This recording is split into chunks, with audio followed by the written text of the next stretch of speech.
First on BBC One, a major new series examining the role of children in criminal history and our attitudes to their punishment and rehabilitation. It begins with the very rare crime of children who kill, and a case which shook the nation and continues to raise disturbing issues of moral concern. The murder of James Bulger.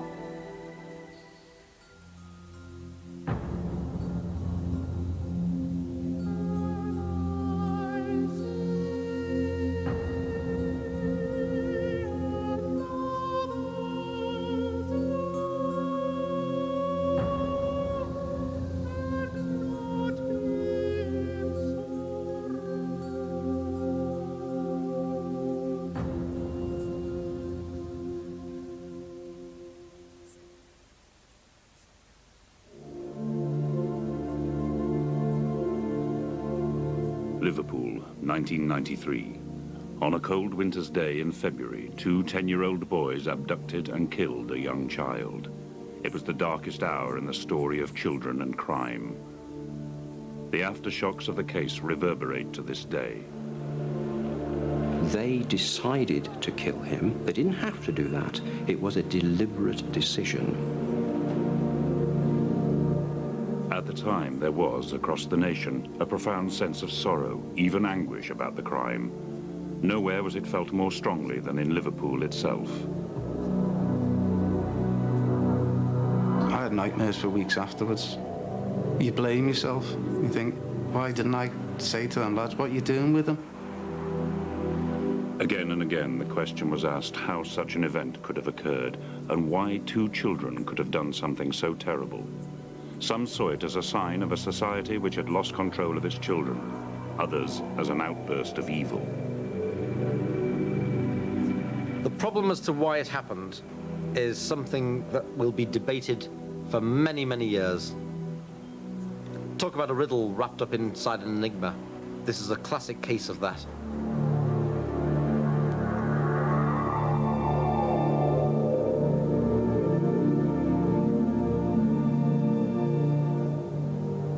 On the afternoon of Friday, February the 12th, 1993, Denise Bulger took her 2-year-old son James to the Strand Shopping Centre in Bootle. She was a loving and attentive mother, and her little boy had all the energy and curiosity of a toddler. Shortly after 3:30 that afternoon, Denise went with James into A.R. Tim's, the butcher's. In the short time it took to make a purchase and look for change in her purse, her son had disappeared. I was called to the Strand to take a report of what we call a missing from home. Denise was waiting for me there, and she was quite frantic by this time, and said that her little boy had gone missing in the Strand within a very short space of time. He'd been there 1 second, and then she looked away and he'd disappeared. This is Radio Merseyside. Concern is growing for a 3-year-old boy who went missing whilst out shopping with his mother in Bootle this afternoon. We appealed through the media for witnesses, and about 9 o'clock, a very tearful lady came into the police station. She was most upset. And what she described was 2 boys with another young boy, who she described as James Bulger, on the canal bank, immediately outside the Strand. And they appeared to be mistreating this young boy. She thought that it was 2 brothers who were fighting, a normal occurrence, and thought nothing more of it. And that was the first indication that we were looking at something more than just a child who'd walked off. The Strand, like any modern shopping centre, was well equipped with closed-circuit television cameras. On Friday night, Merseyside Police's Operational Support Division went through all the tapes from that afternoon. About 1 o'clock they gave me a call to say they had something on the monitor and could I come and have a look at it. I went over immediately from Bootle Police Station, which is right next to the Strand Shopping Centre. And when we actually examined what happened, you could see Denise when she arrived with James, and you could trace them on various cameras, how they shopped during the day. And what you got from the cameras was Denise going into the butcher's shop, and then James walking out, just toddling out, and then disappearing.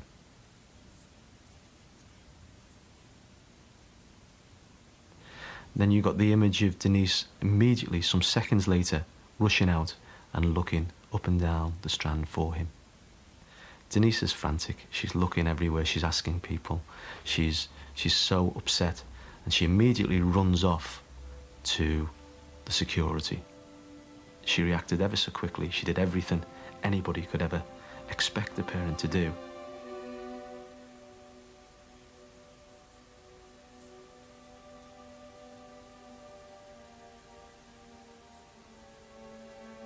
James was being led away by two young boys. Immediately then, it confirmed the witness that had stated earlier that there were two boys on the canal bank. It then became very worrying. The police thought the two boys captured on video must be teenagers. Denise Bulger, seeing her son in the company of two youngsters, was reassured. At first, Denise was very comforted by that because it was felt that it's two boys, you know, what possible harm could come to James. Whereas if it had been a man or, you know, a woman leading him away, there would have been more immediate concerns. As dawn broke on the following morning, Saturday the 13th of February, the police began the process of searching the local area. The canal where James was seen by the witness, the warren of railway lines around Bootle.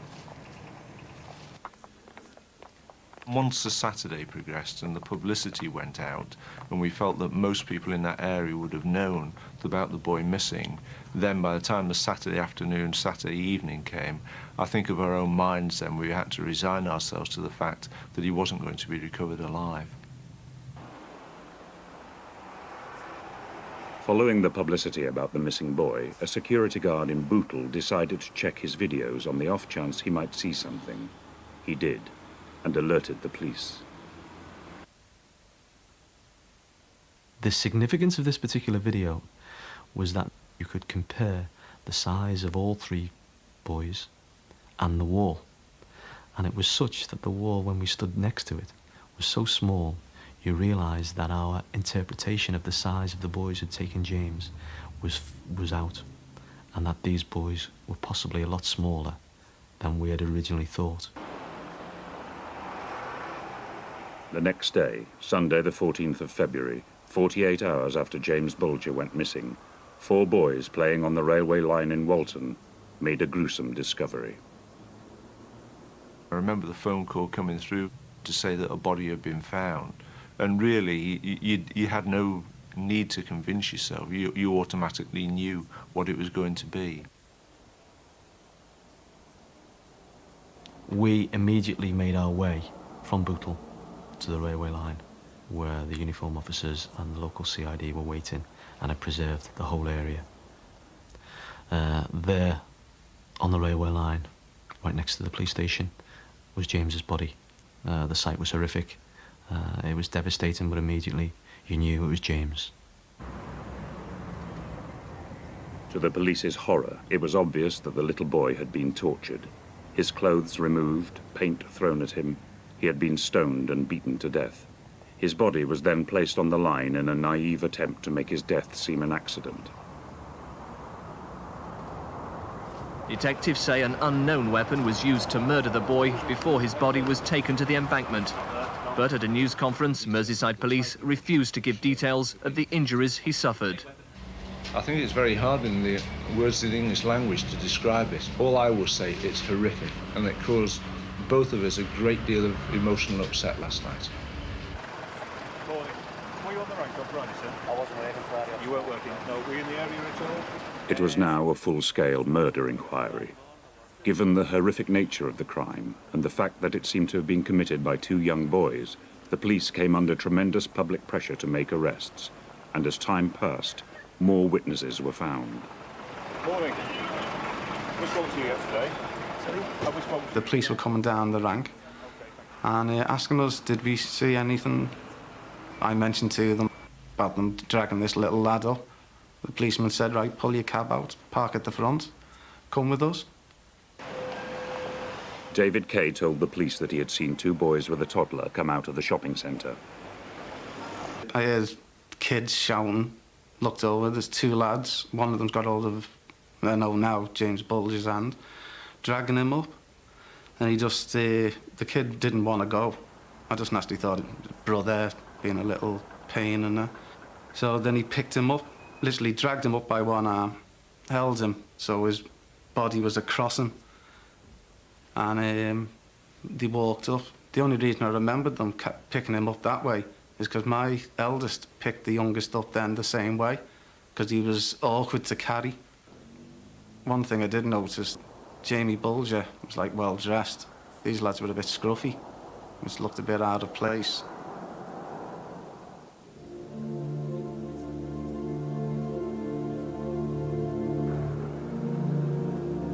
By Tuesday, the 16th of February, Albert Kirkby and his colleagues had taken statements from a number of witnesses, many of them distraught. Together with the video evidence, the police now had a fairly accurate picture of the 2-mile forced march to which James had been subjected, from the shopping centre to the railway line in Walton. But they were perplexed and horrified that young boys could have committed such a crime, and decided to call on the assistance of a psychological profiler to help them understand the offenders. As the inquiry progressed, we realised that we were going to have to face the possibility of arresting and interviewing 2 very young boys. I invited a profiler, Paul Britton, to actually give his experience on how we should actually build in a strategy to deal with those. And the man was very, very helpful. He wondered if I could help to give them some advice about what might or might not have happened. There was an enormous pressure from the local population for this to be resolved immediately. They were very, very badly traumatised, generally, by what had happened to the boy. Even though they didn't know the graphic detail, it had leaked out that something pretty unpleasant had happened. There's nothing to see. Angry crowds had gathered when police arrested and then released one young suspect. You must have him in there. There was what was amounting to a vigilantism beginning to develop, and there were public order difficulties that were certainly having to be dealt with. By studying evidence of the abduction 2 days before, Paul Britton was able to provide a psychological photo fit of the suspects. He built up a picture of the abduction from the Strand, starting with James Bulger's slipping free from his mother's hand. He had a detailed description of the route which the boys took. You can be standing in a very busy city street with all sorts of traffic going on, and in the space of 10 or 15 seconds, you can go down a flight of stone stairs. You're into a very quiet, isolated world, the old canal communication system. And there is evidence that they took the boy there, and he was known to have been distressed somewhere at that point. 38 witnesses had come forward and told the police what they had seen. After a mile or so, the boys and their victim came to Breeze Hill Road and crossed to the covered reservoir. It was here that one witness had actually confronted the boys and asked them what they were up to. The boys that have James very, very deliberately explain that he's all right, that they're going to take him to the police station. You see their ability to front out adults and also to deceive. They're quite accomplished deceivers by this stage. Deception isn't a problem, lying isn't a problem. They're able to deal with adults face to face without being apprehensive. They know what they're doing. We make our way across the remaining major streets, and then we turn, really I suppose for the last time, away from the adult world, and we go on to the sideways, the pathways that run behind the houses and between the houses. And the excitement that they are having, doing what they have planned to do, begins to escalate. And you see that in the continued abuse to the child as they reach the railway track. And finally they come to the scene of the crime itself, and they then subject him to a series of injuries. And there was nothing to stop them. Paul Britton drew these shocking conclusions, that this was not a prank which had gone wrong. The boys had acted deliberately. He explained that they had shown such knowledge of the area they probably lived locally, and that they would now be hiding at home, afraid to go out.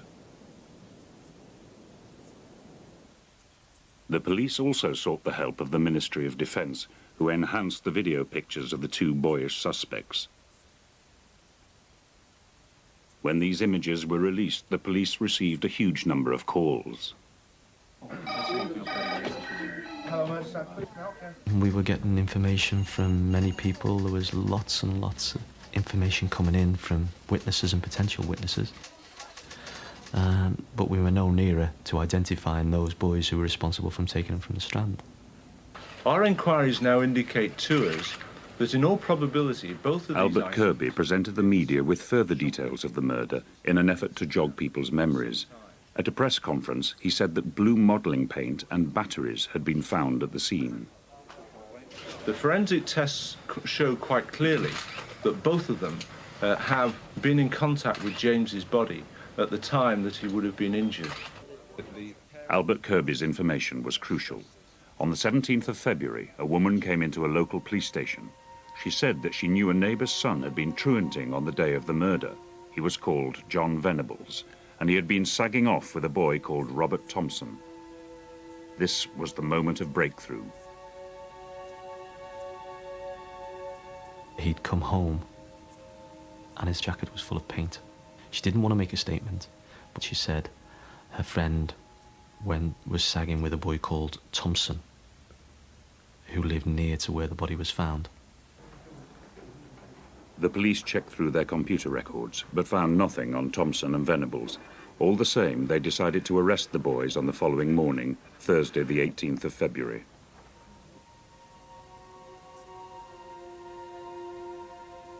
At 7:30 in the morning, Detective Sergeant Phil Roberts went with 3 colleagues to Walton village. As Paul Britton had predicted, the suspect lived close by the scene of the crime. 4 of us went to the front door. It was answered by Thompson's mother. Robert at the time was still upstairs. So I asked the mother, I said, could you go and get Robert? I want to speak to him about the murder of James Bulger. He comes in, 4 foot nothing. I looked at him and said, take a seat, Robert. I got onto my knees so I could have eye contact with him, explained to him what I was doing there. And then he just sort of started to cry, said I didn't kill him. Robert Thompson, aged 10, was the 5th son in a family of 7 boys. His father had walked out several years before. Although Robert had never been in trouble with the law, his brothers were known to the police, and 2 had gone into care. At the same time, neighbours were surprised to see police arriving at Jon Venables' home in Scarsdale Road on the Norris Green estate. I was just leaving for school, if I remember right, and then a police van come past, a couple of police cars, and a couple of just ordinary cars, and they all pulled up. They took John away. Gave it 10 minutes or so, you know, and they took John away, but there was a lot of police there, you know. They were down in force. It never really occurred to me that it would have been John. Jon Venables, like Robert Thompson, had never been in trouble with the law. His parents had split up, and he lived with his mother, 2 miles from the scene of the crime. Following the abduction of James Bulger on Friday the 12th of February 1993, and the subsequent findings of his body on the railway line in Walton, 2 boys aged 10 years from Walton area have been arrested and are currently being interviewed by Merseyside police at police stations on Merseyside. The boys were taken to separate police stations. Robert Thompson was held at Walton Lane, only a short distance from the scene of the murder. You were all of a sudden struck by just how small he was, how young he was. There was a squeaky voiced 10-year-old boy who wasn't really making himself heard in amongst the clamour of what everyone else had to say in the room. Yeah, you felt very protective towards him. Jon Venables was held in Lower Lane Police Station. He was in a detention room, as opposed to a cell, at Lower Lane, with his mum. Couldn't believe my eyes when I saw him. Looked like an 8-year-old, very small and very polite. And I asked him whether he was involved, and he denied being anywhere near the Strand in Bootle. So, naively maybe, I believed that, and looking at him, I couldn't see him being responsible for it. That evening, the interviews began. Robert Thompson was the first to be questioned. He was a very aggressive young boy, very objectionable, very difficult to interview, didn't make any admissions, even when facts were put to him, which really he could not deny. A few minutes later at Lower Lane, Jon Venables' interrogation began. I would have been, normally, considering advising him not to say anything. But his mother said, no, he's got nothing to hide. And even if there is anything to hide, I want him to answer questions. Throughout the first interviews, John told lie after lie after lie. He was never near the Strand. He was never been to the Strand. He'd never seen James Bulger. And he only ever changed his tack when it was proved to him that what he was telling us was wrong. That evening, on the BBC Crime Watch programme, Albert Kirkby showed the Ministry of Defence's enhanced pictures in an appeal for more witnesses. Good evening. Tonight we start with new details that have just become available on the case that's been uppermost in all our minds this week, the murder of 2-year-old James Bulger on Merseyside. Jon Venables' solicitor, still believing that his client had nothing to do with the affair, was watching at home. The video was in colour and showed the boy who was leading James Bulger out wearing a mustard-coloured anorak. And of course, the first thing I said when I went in on Friday, because I couldn't sleep Thursday night, what colour anorak did you wear? And he said, mustard. Thompson swung his legs between the chairs, swung them to and fro when he was either telling lies or I was getting anxious about certain questions. And when he started letting things slip, the mother prevented a lot of admissions because she used to start to cry. During his interviews, Robert Thompson admitted that they had been at the shopping centre on the day of the abduction. The police now told Jon Venables and his mother that the evidence of his involvement was compelling. She was very anxious to find out the truth. I don't think she believed for 1 minute, despite all the evidence, that John was responsible and the officers involved, and she put her arms around Jon Venables. She then said that she would always continue to love him, no matter what he did, and it was very important that he told the truth. And then the walls caved in. He admitted that they had been to the Strand, but he, very tactile, emotional little boy, he jumped out of his chair, screaming, hugging the officers, hugging his mum. He was very sorry. It was a very tearful scene for all concerned, the officers, Susan Venables and Jon Venables. Although he didn't admit being responsible for the injuries, he admitted being present, and that was a major breakthrough. John said that he only threw tiny stones, or alternatively would miss on purpose, prompting Thompson to say to him, "Are you blind, divvy?" Each boy now blamed the other for the crime. Thompson tried to persuade me that everything that had happened to James Bulger was Venables' fault. That he was behind the planning.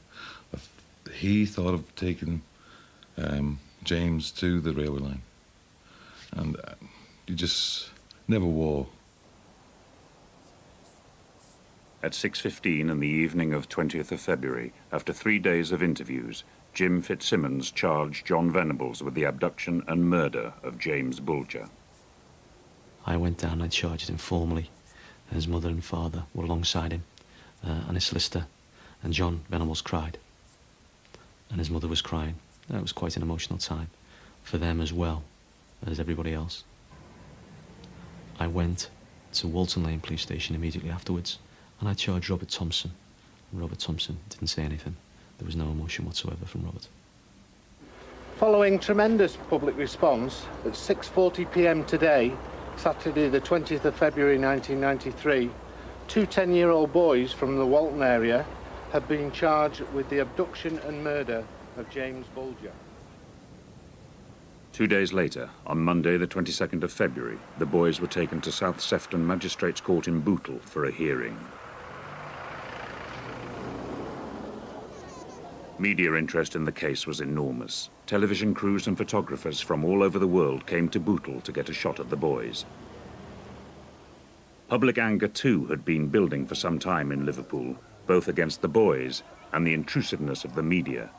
A menacing crowd gathered outside the court, waiting for the boys to come out.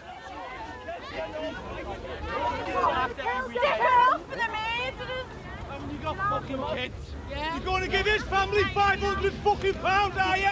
Robert, for one, was terrified by the media interest and the public interest because he saw the two as being the same.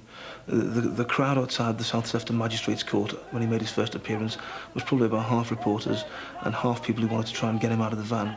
This was a string him up crowd.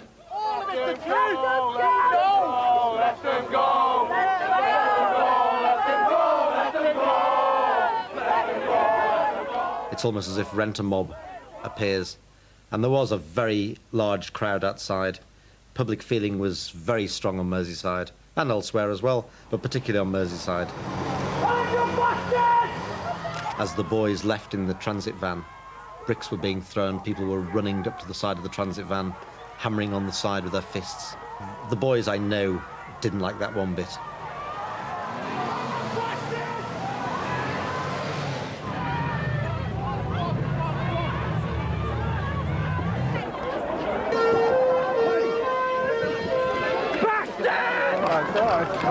Okay, lads, come on.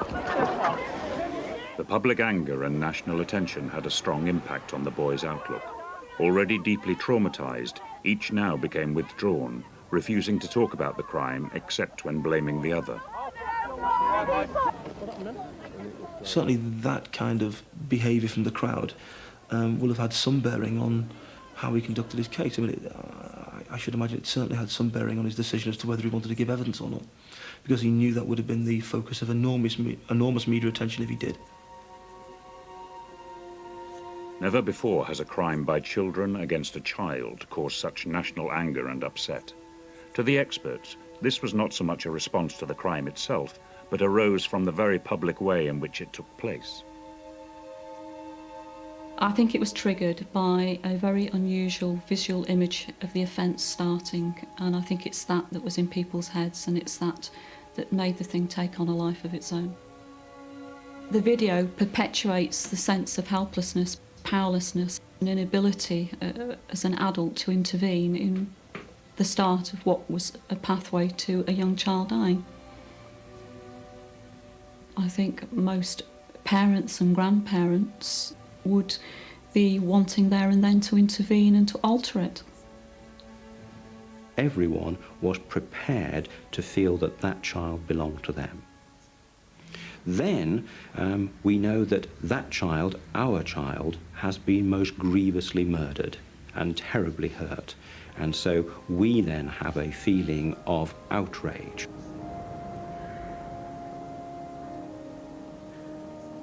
James Bulger's funeral took place amid scenes of great sadness, personal grief, and national mourning. It was as if a blow had been struck at the nation's heart, made doubly grievous by its seemingly inexplicable horror. But for all its horror, the crime was not unique. Although mercifully rare, the killing of children by children under 14 has occurred from time to time over the years.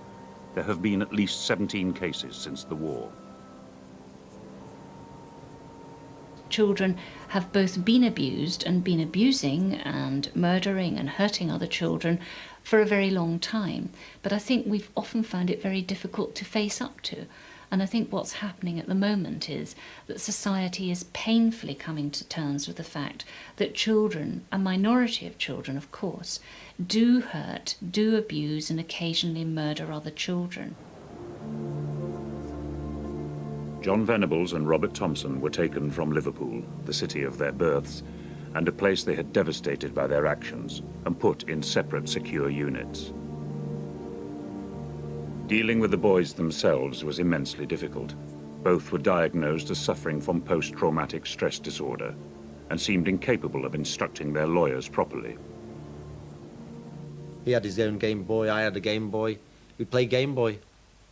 And he'd say to me, "You're not going to ask me any hard questions, are you?" I said, "No, not today. But I will eventually have to ask you hard questions." And then gradually I'd come back and I'd get a little bit of information about schooling, background, truanting, where you went that day. But always, can't say any more. Too hard questions. Over that summer, efforts were made by police in Liverpool, social workers and psychiatrists to answer one burning question. What was it in the background of two such unremarkable boys which could have prompted so dreadful a deed? Jon Venables and Robert Thompson were never considered potential killers by social workers or police. During the course of this investigation, I think we interviewed and arrested about 60 boys. And some of the background of these boys was unbelievable. I mean, boys who had committed serious violent offences at the age of 8 years old but couldn't be prosecuted. Boys who you thought they are going to be very, very dangerous in the future.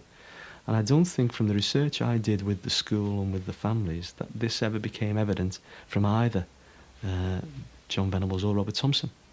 There was nothing to suggest in their background that they could carry out the horrific injuries that they actually did.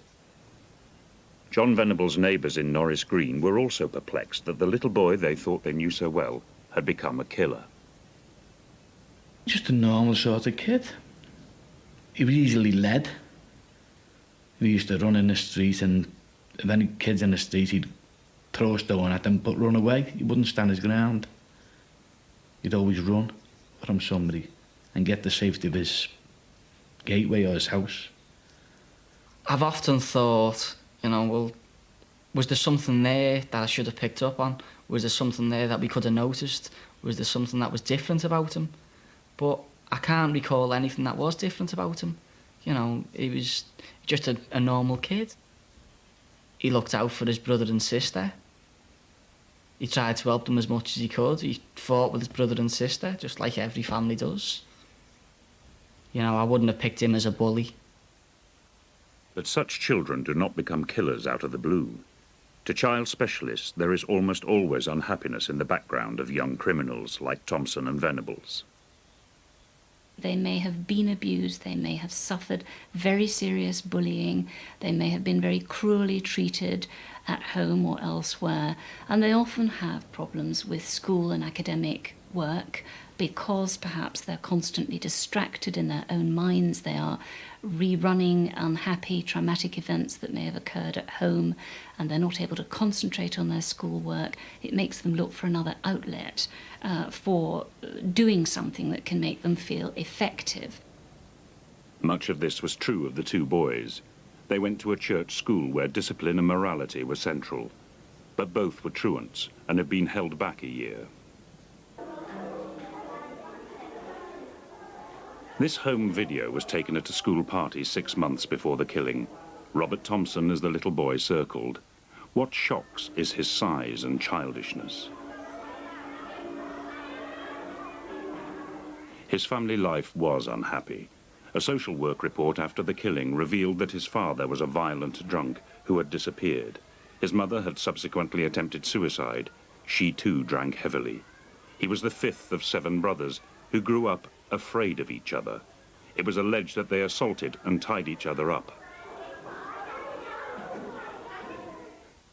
Jon Venables came from a more secure home, but something was wrong and his education was failing.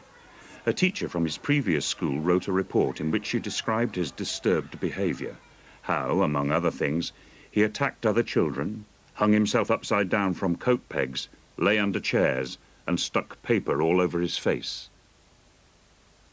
People will say, well, there are thousands upon thousands of children who have these negative experiences and they don't all go on to do this.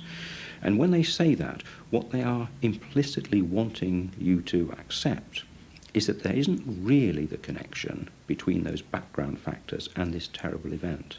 Well, of course not everyone goes on to do this, because for many people there are other mediating factors in their experience.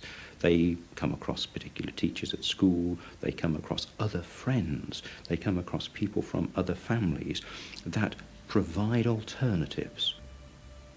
The key thing about the children that killed James Bulger is that they didn't find those external sources of correction, they found each other. This was the tragedy. No social worker, teacher or professional picked up the signs that these two boys were out of control. Like so many boys who fall into crime, the boys would spend hours together out of school in their own world of petty thieving and idleness, shoplifting and hanging around in the Strand. On the day of the abduction, the cameras showed they had truanted for more than 3 hours in the shopping centre, even trying to pick up another boy before they took James. They would have started off with some sort of general conversation that had nothing at all to do with killing a child of James Bulger. Just the ordinary sort of boastful conversation that two youngsters have. And at some point it comes to do with beating somebody up, hurting someone, killing someone. Oh, no. Oh, yes. And suddenly there's a dare in it. Oh, yes, I could. And there's something to prove. Well, how could we do it? Well, wouldn't someone stop us? Someone would get it, we'd get caught. No, we wouldn't. And once they are committed, they can't lose face. Many thought that Jon Venables was the weaker of the two and that Robert Thompson led him into trouble, but there is no evidence for this. In the first instance, I think it was Robert who took James away. Then John is seen hand in hand walking out of the Strand. And then we have the incident very close to where James was killed, where Robert is approached by another boy who he knows, and he says, "Oh, it's all right, it's my brother. He's always like this," when James was crying and sobbing. So, for me, the evidence suggests that both boys took the lead at various times. I think actions do take on a life of their own when there's more than one person involved. You get an audience effect, one feels the other, and seen this many times in this case and in others, and it does take on a life of its own and explains why young people or adults do some of the more dreadful actions later on before somebody dies.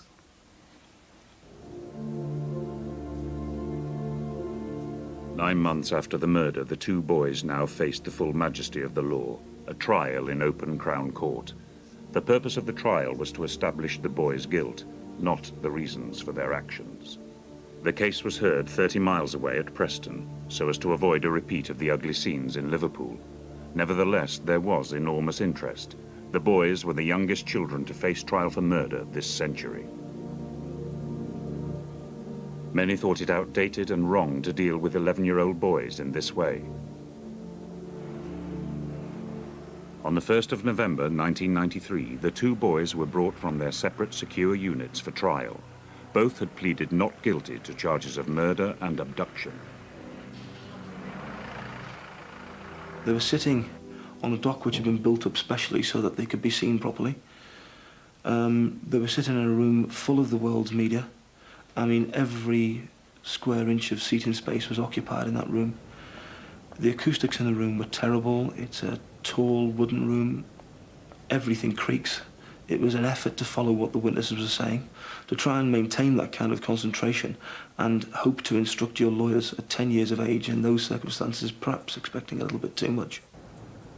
What happens is that young people cut off, switch off, and I think for much of the time don't follow the proceedings in court, and it takes a long time to undo that before you can get on with the important work that the public rightly want doing, which is to understand why and do something about it and ensure that these young people or other people who are at risk of being like them don't do it in the future. I've had the experience of speaking with judges, barristers, solicitors throughout Europe on this particular case, and I don't think there's any other system, certainly in Europe and in North America, that beats the system that we have of actually prosecuting and ensuring at the end of the day that fairness is displayed to the defendants, in this case the two young boys. As the first day of the trial ended, it became clear that the boys would not be cross-examined. Their lawyers felt it would be too traumatic for them to give evidence. For the trial to go on, the court had to confirm that the boys knew right from wrong. Eileen Vizard, a psychiatrist who had examined Robert Thompson, told the court that in her view he did, but that was all. There was very little opportunity to actually tell the jury, tell the court, what my assessment of this boy had produced, what my feelings were about the reasons for him committing this very serious crime, what my understanding of the relevance of the background factors was, and how, in my view, it all knitted together to create a very familiar yet sad picture of a disturbed boy committing a serious crime. But no psychological evidence was heard. Instead, those who had witnessed the abduction were summoned to be cross-examined. All the press were there, photographing us as we're getting out, and that was terrifying. It felt like you were on trial. But when I was in the court, looking down at the two lads, they looked... It reminds me of my two lads. Innocent, wouldn't hurt a fly. They were just sitting there until you realised what they'd done. I won't forget their faces for a long time. I had nightmares for weeks afterwards, you know, thinking only if I could have done something, but you know, you blame yourself. There isn't a day goes past I don't think about it. You know, you just got to live with it, basically, now.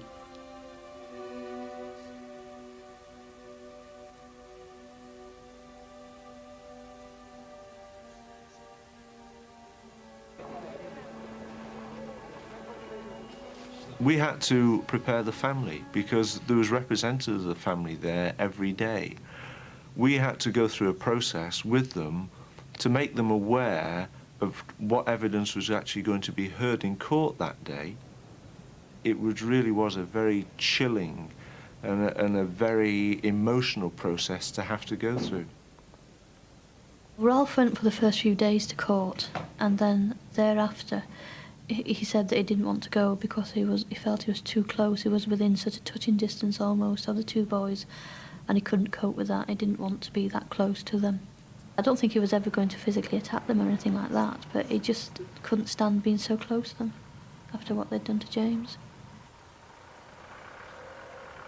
As the evidence developed in court, and then in particular then when you got down to the forensic and the pathology evidence, you could witness amongst the jury, members of the public, people crying quite openly and quite unashamedly, and so they should have been.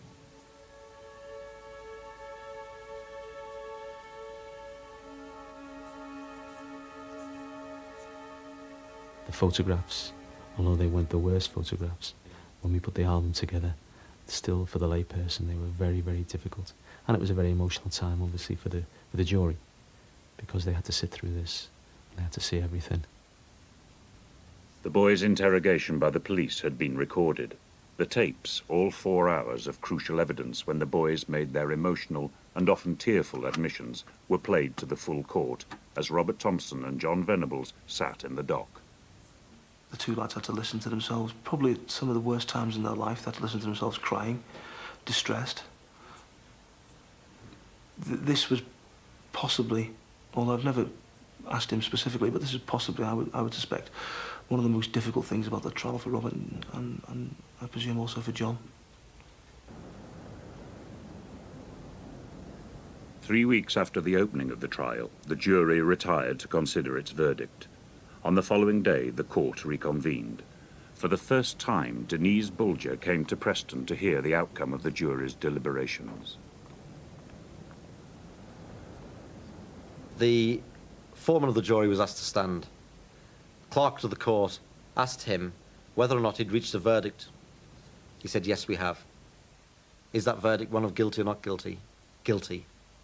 The emotion that enveloped the court was as great as it was at 9:30, 10 o'clock on the opening morning.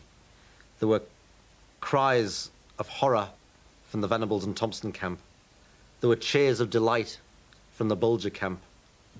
The two boys had to actually come and face the family as they went down the steps, and that's the first time really you got a good look at the faces, and they seemed there didn't seem to be any sort of contrition at all with them. It was all sort of, they were obviously upset, but I didn't feel they were upset for James. They were upset for themselves because they'd been caught. I think Denise needed to see them to rest in her own mind. She needed to see the two lads who'd killed James. I think that was it, and that's why she went on the last day. Jon Venables, like Robert Thompson, had never spoken about his part in the murder, other than to say he was innocent while blaming his friend. He was absolutely distraught. Brian Walsh was our QC, said, "Listen, John, the future's in your own hands. At some stage, you're going to have to talk, because the amount of time that you spend in custody depends on how you get on in the future, how you become rehabilitated, and you won't become better." And he had to put it into simple terms like that. You won't become better until you've spoken. The boys were driven off after being sentenced to be detained at Her Majesty's pleasure. By finding them guilty of murder, the jury was satisfied that Robert Thompson and Jon Venables were of sound mind and had a clear intention to kill. These children are completely responsible for their actions, even though there are mitigating circumstances that help you to understand how they came to be in a position where they killed James Bulger. They decided to kill him. They didn't have to do that. It was a deliberate decision. They had the wherewithal to give him up at all sorts of points along the way. The trial had not sought an explanation why the boys had been motivated to kill. That remained a source of much speculation. Even the trial judge, Mr. Justice Morland, put forward his views in a special statement after the trial that violent videos might have been a cause. It was discovered that Jon Venables' father had rented many such videos from a local shop, including Child's Play 3, a horror film about a demon doll, but there was no evidence that Jon Venables had watched it. I don't think that there was any evidence that one factor, such as viewing videos or such as truanting from school, there's no evidence that any one factor is what did it, what caused these boys to commit a very serious crime. Rather, it's a question of taking them all together and understanding the overall picture.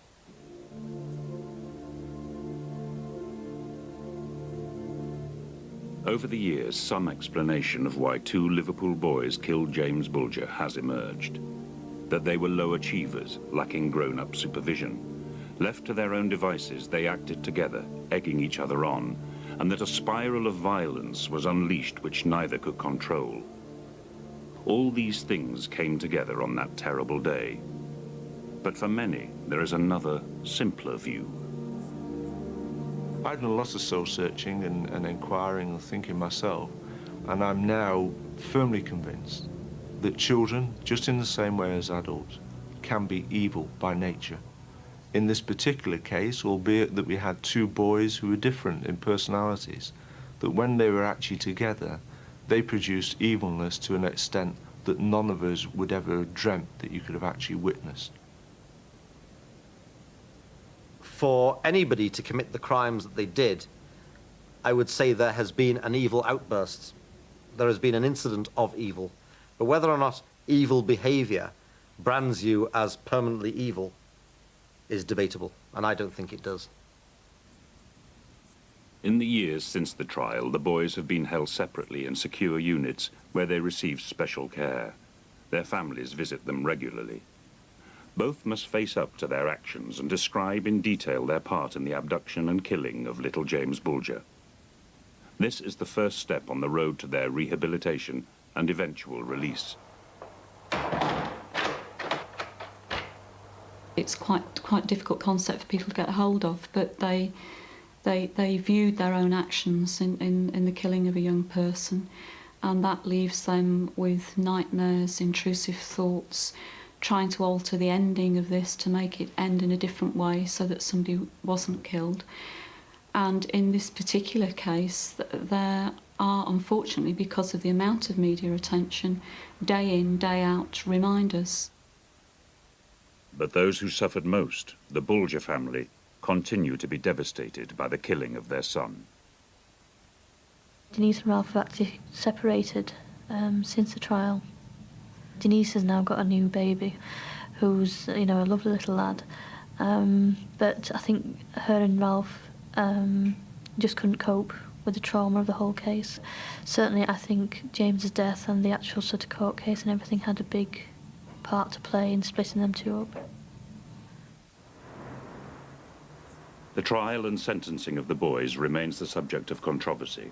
In March this year, their lawyers won the right to take the case to the European Court of Human Rights, arguing that their trial was inhuman and degrading. If successful, the way the criminal justice system treats young children in serious trouble could be changed forever. Meanwhile, Denise Bulger campaigns for the boys to be locked up for life. Jon Venables and Robert Thompson will leave their secure units when they reach 17 in 2 years' time and be sent to the very different world of the prison system to serve out the rest of their sentences, the length of which is yet to be determined. I think Robert would tell you that he's getting an excellent education at the moment, and I'm sure that he's getting some of the best psychiatric care. I think my main concern is what happens now when he moves on through the system to young offenders institution.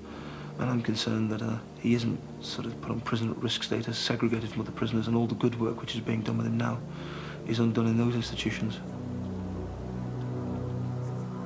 If the two cannot survive in the brutal world of a junior prison, they will spend hours on their own in the brooding silence and safety of the segregation unit. But the case of Jon Venables and Robert Thompson goes far beyond their dreadful actions as 10-year-olds and the question of how they should be treated. I think a society that can produce children who have those difficulties is in deep trouble, because those children are simply examples of children at large. And if there is a significant body of children who are so alienated, so isolated from the values that most of our community has, then the future has to be fairly bleak. The abduction and killing of James Bulger, with its video images, will remain forever a stain on the nation's consciousness. It was a turning point in our attitudes to children and crime.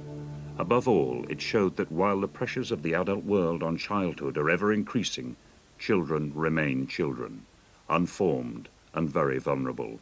Left on their own, they can go terribly wrong.